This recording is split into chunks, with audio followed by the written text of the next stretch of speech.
என்னத்த சொல்கிறீங்க? நானும் பசங்களும் சாப்பிட்றதுக்கு உங்ககிட்ட பணம் கொடுக்கணுமா? அவர் தான் வெளிநாட்டில் இருந்து கரெக்டாக மாதமானா பணம் அனுப்புகிறாரே அப்படி இருந்தும் நான் பணம் கொடுக்கணும்னு சொல்கிறீங்க? அதெல்லாம் எனக்கு தெரியாது. என் புள்ள ரொம்ப சாது. அதான் உங்களை பார்த்துக்கோங்கம்மான்னு நிறைய பணம் அனுப்புகிறான். ஆனால் அந்த பணத்தெல்லாம் உங்களுக்கு தரவும் முடியாது, சோறும் போட முடியாது. ஒழுங்காக நாளையிலேருந்து வேலைக்கு போய் தினமும் என்கிட்ட காசு கொண்டு வந்து கொடு. இல்லைன்னா உனக்கும் உன் பிள்ளைங்களுக்கும் சோறு கிடையாது அப்படின்னு வனிதா சொன்னாங்க.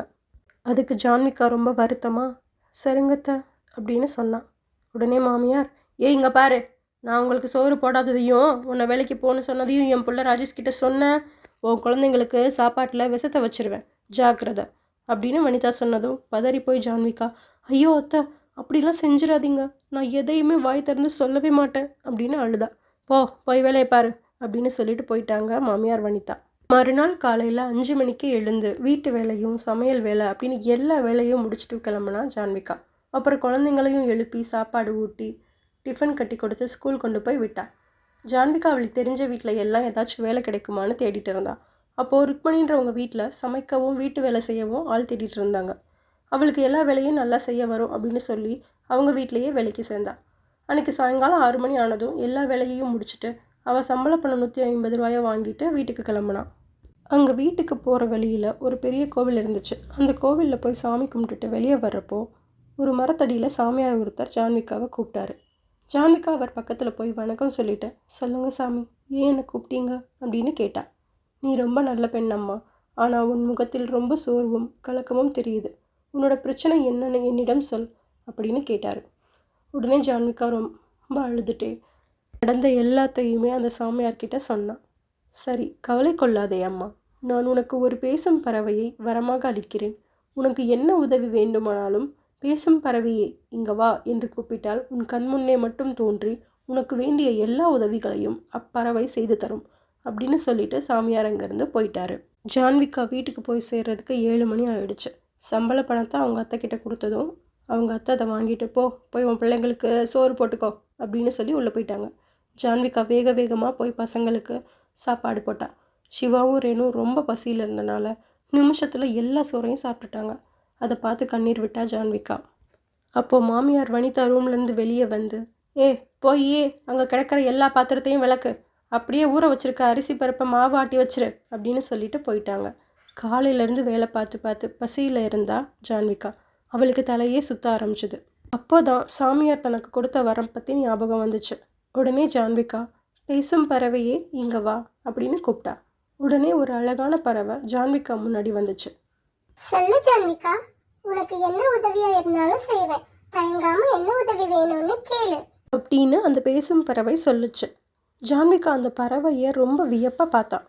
அப்புறம் தனக்கு உடம்பெல்லாம் அசதியாகவும் சோர்வாகவும் இருக்கு, அதனால எனக்கு இந்த பாத்திரம் கழுவி மாவாட்டி தர முடியுமான்னு கேட்டா. இது ஒரு வேலையே இல்லை ஜான்விகா, நொடி பொழுதுல நான் உனக்கு செஞ்சு தரேன் அப்படின்னு சொல்லி அந்த பேசும் பறவை ஒரு நொடியில் எல்லா வேலையையும் செஞ்சு முடிச்சிருச்சு. ஜான்விகா அதை ரொம்ப ஆச்சரியத்தோடு பார்த்து, சரி பேசும் பறவையே, உனக்கு ரொம்ப நன்றி, நீ இப்போ போகலாம் அப்படின்னு ஜான்விகா சொன்னதும் பேசும் பறவை போயிருச்சு. உடனே சாப்பிட உட்காந்து சாப்பிடவும் ஆரம்பித்தா ஜான்விகா. அதை பார்த்த மாமியார் வனிதா, அடியே வேலையெல்லாம் முடிக்காமா அதுக்குள்ளே ஏன் சாப்பிட்ற அப்படின்னு கேட்டாங்க. எல்லா வேலையும் முடிச்சுட்டேன் அத்தை அப்படின்னு பாத்திரத்தையும் மாவையும் காமிச்சா ஜான்விகா. வனிதா அதை ரொம்ப ஷாக்கிங்காக பார்த்துட்டு குழப்பத்தோட மனசுக்குள்ளே, அதுக்குள்ளே எப்படி எல்லா வேலையையும் முடிச்சா அப்படின்னு புலம்பிட்டே உள்ளே போயிட்டாங்க. அன்றைக்கி ராத்திரி அப்படியே போச்சு. மறுநாள் விடிஞ்சதும் மறுபடியும் ஜான்விகா எல்லா வேலையையும் முடிச்சுட்டு வேலை பார்க்குறதுக்காக கிளம்பிட்டு இருந்தா. அப்போ மாமியார் வனிதா 2 பக்கெட் துணியை எடுத்துகிட்டு வந்து, இதை துவைச்சிட்டு போ அப்படின்னு சொல்லிட்டு போயிட்டாங்க. ஏற்கனவே வேலைக்கு லேட்டாகி இருந்துச்சு ஜான்விகாவுக்கு. உடனே ஜான்விகா மாயப்பறவை ஞாபகத்தில் வந்துச்சு. பேசும் பறவையே இங்கே வா அப்படின்னு கூப்பிட்டா. அடுத்த நொடியே அந்த பறவை வந்து நின்றுச்சு. சொல்லு ஜான்விகா, உனக்கு இப்போ என்ன உதவி நான் செய்யணும் அப்படின்னு அந்த மாயப்பறவை கேட்டதும் ஜான்விகா தனக்கு என்ன உதவி வேணும் அப்படின்றத சொன்னான். உடனே அந்த மாயப்பறவை துணியை எல்லாம் துவைச்சி கொடுத்துருச்சு. ஜான்விகாவும் நன்றி சொல்லிட்டு வேலைக்கு கிளம்புனான். அன்னைக்கு ராத்திரி எப்பயும் போல ஜான்விகா வேலையை முடிச்சுட்டு வீட்டுக்கு வந்தா. பார்த்தா அவளோட கணவன் ராஜேஷ் சர்ப்ரைஸாக வெளிநாட்டிலேருந்து வீட்டுக்கு வந்திருந்தான். ஜான்விகா ராஜேஷை பார்த்ததும் சந்தோஷத்தில் கட்டி பிடிச்சிக்கிட்டா. ஆனால் மாமியார் வனிதாக்கோ பதட்டமாகவே இருந்துச்சு. எங்கள் பையன்கிட்ட தான் பண்ணுற கொடுமையெல்லாம் சொல்லிடுவாளோ ஜான்விகான்னு பயந்துட்டு இருந்தாங்க. ஆனால் வனிதா பயந்த மாதிரி அன்னைக்கு ராத்திரி எதுவுமே நடக்கலை. மறுநாள் காலையில் ராஜேஷ் ஜான்விகா கிட்ட, நீ ஏன் இந்த வேலைக்கெல்லாம் போகணும், இனிமேல் எந்த வேலைக்கும் நீ போகக்கூடாது அப்படின்னு கோவமாக சொல்லிட்டு இருந்தான். அதை கேட்ட மாமியார் வனிதா, நல்லா சொல்லுப்பா, நானும் இதே தான் மருமக கிட்ட சொல்கிறேன், ஆனால் இவ என் பேச்சை கேட்கவே மாட்றா அப்படின்னு சொல்லி ஜான்விகாவை முறைச்சி சிக்னல் பண்ணாங்க மாமியார் வனிதா. அவளும் அமைதியாக சரிங்க, இனிமேல் நான் வேலைக்கு போகலை அப்படின்னு சொல்லிட்டான்.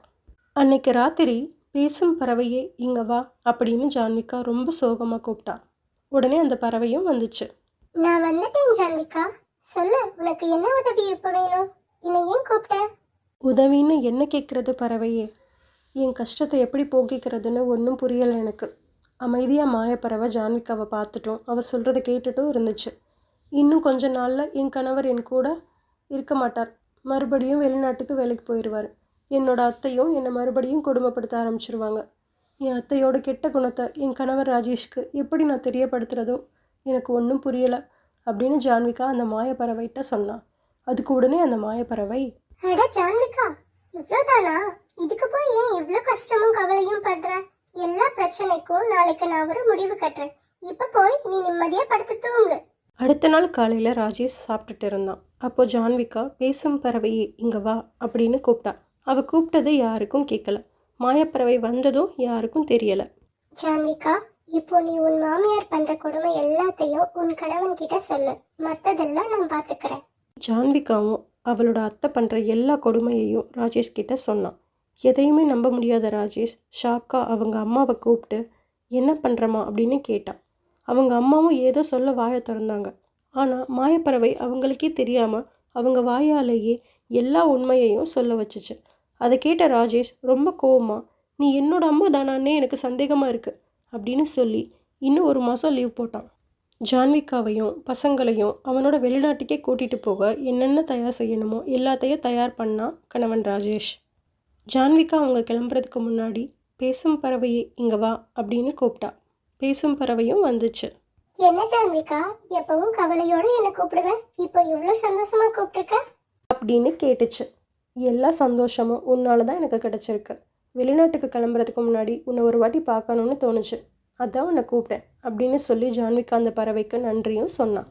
இப்போ மட்டும் இல்லை ஜான்விகா, உனக்கு எங்க எப்போ என்ன உதவி வேணும்னாலும் என்னை கூப்பிட்ட உடனே நான் உன் கண் முன்னாடி வந்துடுவேன் அப்படின்னு சொல்லிட்டு அந்த பேசும் மாயப்பறவை போயிடுச்சு. இந்த ஸ்டோரி உங்களுக்கு பிடிச்சிருந்தா வீடியோவை ஒரு லைக் பண்ணிவிட்டு நம்ம தமிழ் ஸ்டோரிஸ் சேனலை சப்ஸ்கிரைப் பண்ண மறந்துடாதீங்க. இதே மாதிரி நிறைய ஸ்டோரிஸோடு உங்களை மீட் பண்ணுறேன். பாய்.